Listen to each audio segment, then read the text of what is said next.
холбооны цэргийн баазыг устгах түүний дээд хурандаг хөнөөж Янлун холбоог бүрэн айлгалаа. Тэд Чамын эзэнт гүрэн рүү дахин довтлох зориг хэзээ ч гаргахгүй. Шүтгэр гэж би хэтэрхий хол явчихлаа. Үгүй намайг буцааж болохгүй. Надад зөвхөн хувь нэмрийн оноо байна. Миний хайрт оноо, миний тогтвортой хөгжлийн төлөвлөгөө. Үгүй. Лиамын орлон гүйцэтгэгчийн мастер ба одоогийн бурханлаг нудраг клубын гол шавь. Их багш Лиам. Би чамд намайг их мастер гэж дуудах хэрэггүй гэж хэлсэн биз дээ. Юу болсон бэ? Номын их ах Янлун холбооны хүмүүсийн нутг руу буцааж холбоо бууж өгсөн. Тийм үү? Сайн байна.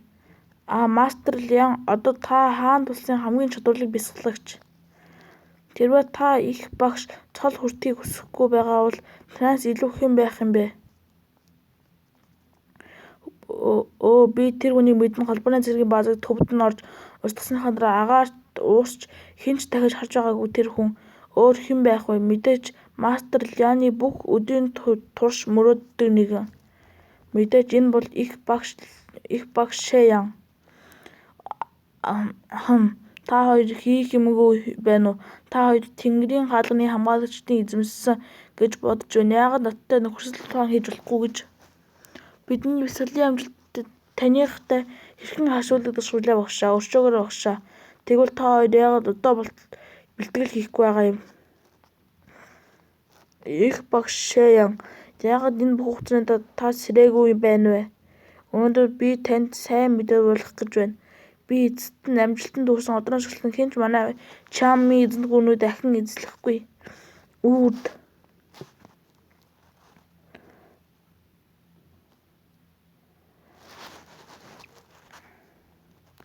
Мочийн бүлгэм. Их багшийн хувьд би Тэнгэрийн түвшиг баган далайг холбох дамнуур байх болно. Өөрөө хамт Луанчтай удирдан дайснаа устгаж улс орныхоо хүч үзүүлэх нь миний үүрэг. Энэ үнэхээр сэтгэл хөдлөм туршлага байлаа. Буцаж оссны дараа Чамын эзэнт гүрэн ямар байх бол? Лиам миний Чамын агуу сэргэлтийг удирдах дэлхийг оргилд дахин авчирч чадах юм болов уу? Ностой шүү системээ чи намайг тэр ертөнцид арай илүү удаан байлгаж холбоог устгах боломж олгож болоогүй юм уу? Ингэснээр би ирээдүйн олон асуудлаас аварч үүний зэрэгцээ хангалттай оноо цуглуулах байсан. Системийн самбарыг би ашигаа шалгая. Нэр Шэян бясалгалын түвшин Тэнгэрийн дараагшаад 3 дугаар түвшин эзэмшсэн чадвар өргөжүүлэх үүслийн оноо 666 100,000-ны 23,332 олон ертөнцийн орох боломжтой бөмбөц 2 шилжгийн бөмбөц уншиж байна. Би үүнд 600-аар оноо авсан байна. Нэлээд ашигтай аялал байсан бол тээ. Юу вэ? Би үндэсний сүнсний цолыг энд авчихсан юм уу? Системийн түвшин левел 1 Шэян бясалгалын түвшин Тэнгэрийн дараагшаад 3 дугаар түвшин эзэмшсэн чадвар өргөжүүлэх үүслийн оноо 666 100,000-ны 23,332 олон ертөнцөд орох боломж 2 шилжилтийн бөмбөц хүрж байна. Одоогийн цол хэрэг үндэсний сүнс цолын үр нөлөө таны бүх хамгаалтын чадварыг зардал ирээр буурч хүч нь 2 дахин нэмэгдэнэ. Олон ертөнцид орох боломж 2 шилжих бөмбөц хөрөх гэхээр нөгөө скилний хугацаа багасгах. Одоо цолын үндэсний сүнс цолын нөлөө таны бүх хамгаалтын чадварыг зардал эренх байр бууж хүч нь 2 дахин нэмэгдсэн. Гайхалтай, маш хүчтэй. Би ялагдчихгүй байх гэдэг ямар ганцаардмал юм бэ? Ялагдчихгүй байх гэдэг ямар хоосон юм бэ? Би зогсож байна. Хэн бэ? Яаж начиг агуу нэгэн рүү нууцсаа довтолж?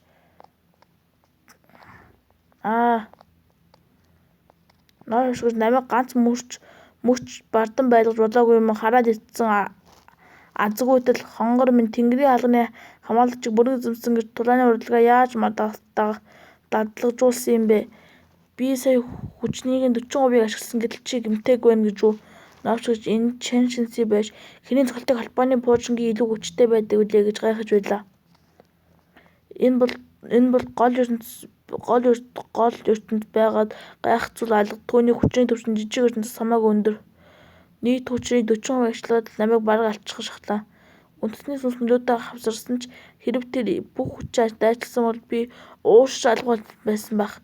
Хонгор минь юу хүсэж байна? Юу ч биш. Би зүгээр жаахан сонирхоод чи сүүлийн үед жаахан нуусдаг болчихж би чамайг ойлгохоо болж эхэлж байна. Чинсийн сонирхох бүрэн эрэхтэй эцэг сэтгэхийн нэгэн тэнгэрийн хаалганы амгалч нэг шөнө дотор бүрэн эзэмсэн гайхалтай цочилмоор байх ёстой. Ойлгох юу вэ? Нууцлаг гэснээс нууцлаг байх ёстой хүн чи байх ёстой гэж бодож байна тийм үү? Өдөр урт сайхан шөнөд хизээ ирэх вэ? Юу чи бүлмүүд руу буцах гэж тэгтлээ яриад байгаа юм уу? Чамд анхааралгүйд би битгэд буруутгаарай. Их настан чамтай хизээ нэгэн цагт тооцоо бодох болно. Гадаад тэнэгтэж явхаа болсон дээр багшид өшөө сайн наалдсан дээр би бүлмүүд чи ердийн зарц би түүнд өдөржингөө яаж наалдах юм бэ? Хонгор минь чи хардаад байгаа юм биш үү? Чи намайг бүлмүүд чинь тиймэрхүү харилцаатай биш харилцаатай гэж бодоод байгаа юм биш үсттэй. Би чамайг буруугаар ойлгоод байна. Бүлмүүд бид хоёрын хооронд юу ч болоогүй би бүрэн гэмгүй. Чи бол миний амьдралын царин ганц жинхэнэ хайр. Ямар уруу хөхтэй юм. Гэтэ одоогийн байдлаар чи үүнийг даван туулж чадахгүй байх гэж би айж байна тийм үү? Энэ уч улам л ухаантай болоод байна. Тэр өмнөх шиг тэнэг биш болчихж. Миний хэлийн хамгийн сайн мэдэх ёстой хүн чи биш гэж юу? Чи яаж даван туулж чадахгүй байх юм бэ? Хөөе энэ ямар намайг хуурах гээд байна уу? Тэр намайг анхны шээ ян шиг тэнэг хэвээрээ гэж бодоо юу? Чин шинсийн зөвхөн хэлсэн одоогийн хүчээр би их настан ялж чадахгүй. Бүлмүүд бол миний хамгийн том тулгуур. Одоо надад хувьд нэмрийн оноо хангалттай их байгаад бол нирваны ураг сайжруулах чадна. Одоогийн хамгийн сайн стратеги бол бүлмүүд чиг гэмтлэг бүрэн эдгэх явдал. Одоогийн хувь нэмрийн оноо 526 100,23,333 сурсан чадвар нирваны хуруу одоогийн төвшин левел одоогийн төвшин ертөнцид бүх өвчин гэмтлийг эмчилж хүмүүсийг оргил байдалд бүрэн сэргэх дунд болон дээд төвшин ертөнцид өөрнөлөө сулардаг. Үнэтэй юм аа. Нирваны урууг төвшин хүрэхэд 140 хоноод зарцуулж бас тайлбарыг нь харахад тийм их ялгаа харагдахгүй байна.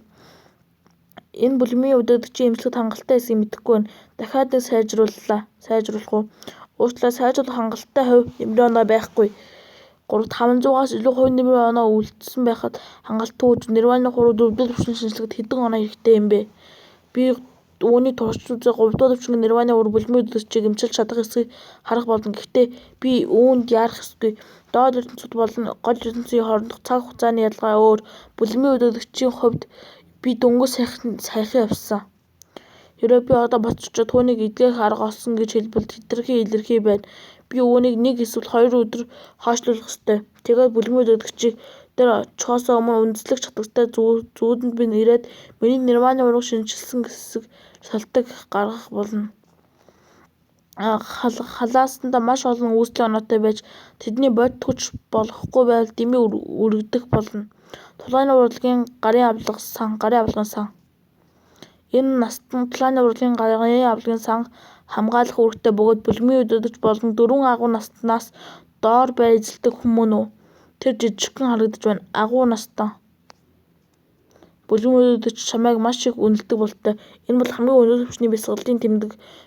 Би чи бүлмийн хамгийн үнэт тэнгэрийн өмнөх чадруудаас хэдийг нь сонгож болно. Энд байгаа 100 гаруй гар бичмэл бол бүлмийн үнэт эрдэнэс тэнгэрийн дараахаас тэнгэрийн өмнө хүртэл бүгдийг нь олж авна болно. Миний ойлгож чадах чадвар байгаа бол систем нэг л хараад тэмдэглэж чадна. Энд маш олон гар бичмэл байна. Миний хүчин чармаалт үнэхээр үр дүнгээ өгч байна. Тэнгэр газрын агуу эргэлт эхлээд үүнийг бичиж. Тэнгэрийн газрын агуу эргэлт тэмдэглэлээ. Тойрын цэцгийн тэмдэглэлөө бага зэрэг 90 цэргүүр харагдаж байна. Би үүнийг авъя. Тойрын цэцгийн дэвтрийг тэмдэглэлээ. Чөтгөрийн номтох 18 зохиолт 18 алга байх ёстой биш гэж үү? Энэ хуурамч ном шиг санагдаж байна. Гэхдээ дараа нь бичих болно. Чөтгөрийн номтох 18 зохиолтыг тэмдэглэлээ. Юу бурханлаг планы урлаг ертөнцийн энэ яаныг баяр бясалгалантай магтаалаа. Одоо би жинхэнээс дийлдэш боллоо. надад систем байгаа болохоор би толгойн урлагийн гарын авлагаас сандах бүх чадварыг цуглуулж чадахаас гадна гэнэтийн маяр бясалгалтай учир магадгүй зохиолууд дэвшлийн ингэжил байдаг шүү гэж энэ жал юу бодоод байгаа юм бэ? Тэнэг юм шиг ингэж инээгээд. Энэ бол мочин бүлмийн нууц зис бөгөөд бүлгэмийн бүх чадрын нэр товч танилцуулж тэмдэглэсэн байдаг болохоор хурдан сонго. Би эдгээр бүтээлүүдийг өөрөө үзэж болохгүй гэж би товч танилцуулгыг хараад хязгаарлагдмал мэдээлэл сурч болно штэ яа. Надад тохирох чадварыг олох боломж алга. Өмнө тэгж болдог байсан гэхдээ 48 дахь бүлгэмийн өдөртөгч Вэн Тин Юн энд байгаа бүх чадрын онцгой санах ойгоороо нууцаар сурснаас хойш боломжгүй болсон. Чи тийм ч үнэн ч харагдахгүй байна. Тиймээс эндээс л сонгох хэрэгтэй. Ойлголоо. Зас энэ тэр үнэхээр залтай юм. Тэр навш Вэн Тин Юн чи бүх чадрыг нууцаар цээжилсэн ч гэсэн нууцлж байх хэрэгтэй байсан юм. Яагаад чи тэрийгэ зарлаж залуу үеийнхээ ирээдүйн сүйтгэх ёстой гэж.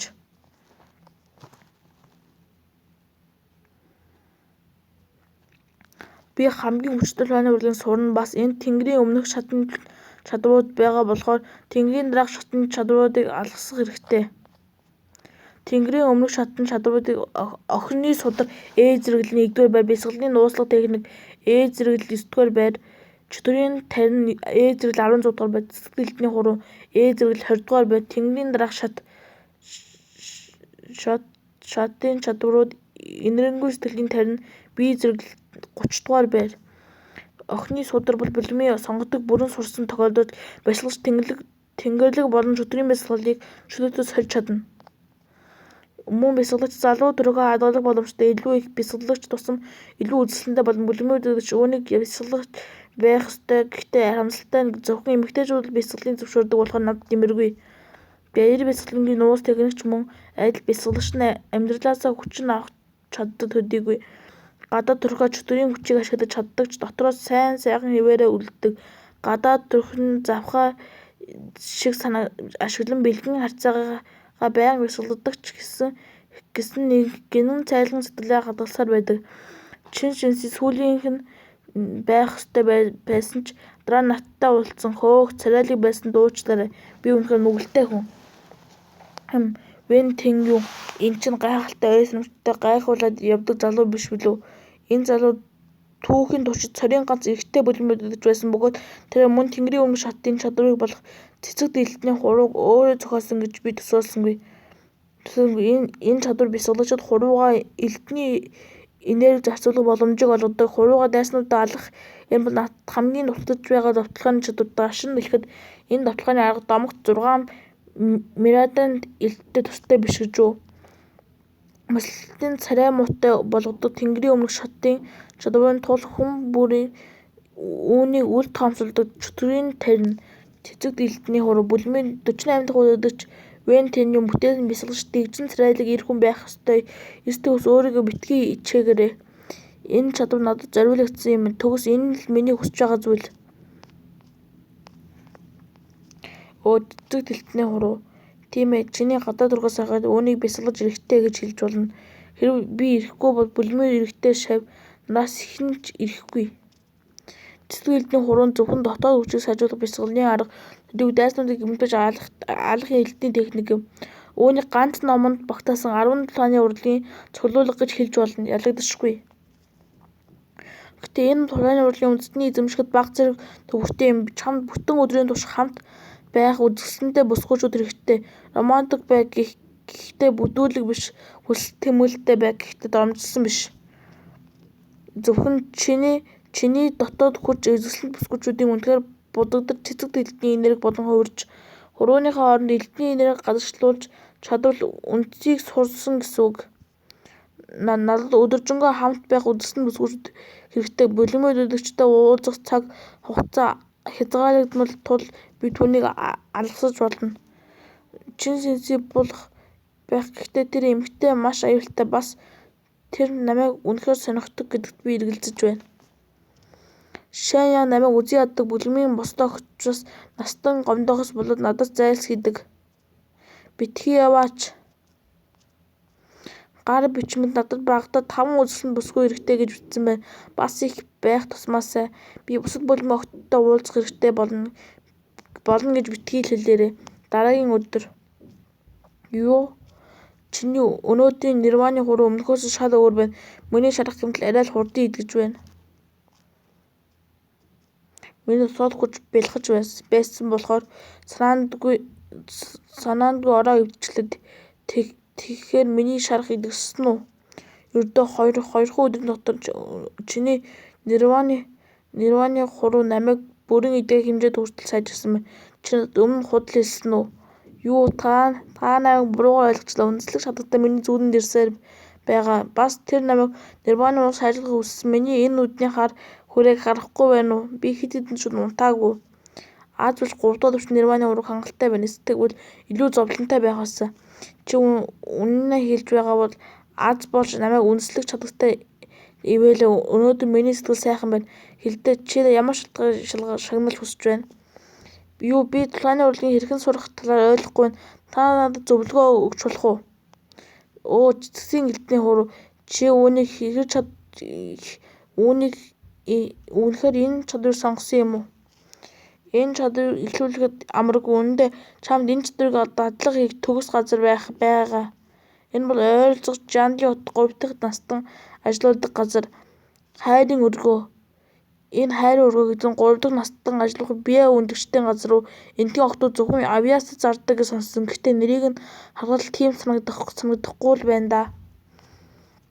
3 дахь настан бүлгэмд үргэлж төвийг сатдаг болохоор чи их настны гомдоосон ч гэсэн тэр чамд хатуу хандахгүй. Бас чи түүнд их хэрэгтэй болохоор хэрвээ чи тэнд бясалгал хийвэл тэр чамд туслах байх. Би 3 дахь настны туслагч байж чадна. Яагаад? Би чамд зөвхөн энэ хүртэл хэлж чадна. Чи өөрөө олж мэдэх хэрэгтэй. Надад нэг л муу мэдрэгдээд байна. Яг одоо чамд аюултай ганц хүн бол их настан. Хэрвээ тэр чам руу байр сууриа үл хайрхан довтлох юм бол би чамд энэ бүлгэмээс гадуур тусалж чадахгүй. Мэдээж би үүнийг зохицуулж чадна. Яаж? Би сая шинэ ном бичсэн. Өөгүй гоо зүйлсэнтэй нулимс лесби гэсэн ном зах зээл дээр өргөн тараагдаж байгааг олж мэдсэн. Энэ зүрхгүй эмэгтэй мастер ба түүнийг эмэгтэй шавийн хоорондын харьцааг өгүүлдэг.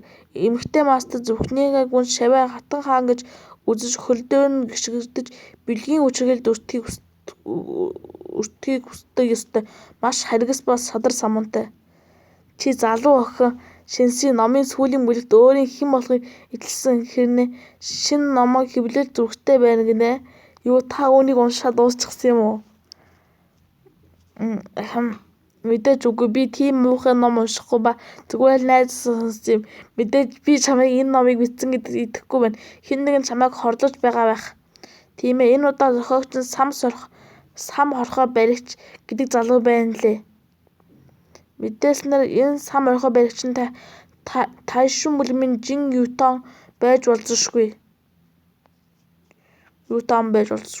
Би түүний царайлаг бүр төрхтэй олон залуу бүсгүйчдэд түүний дурлсан гэж сонссон. Гэхдээ түүнийг ийм хуурамч гэж бодсонгүй.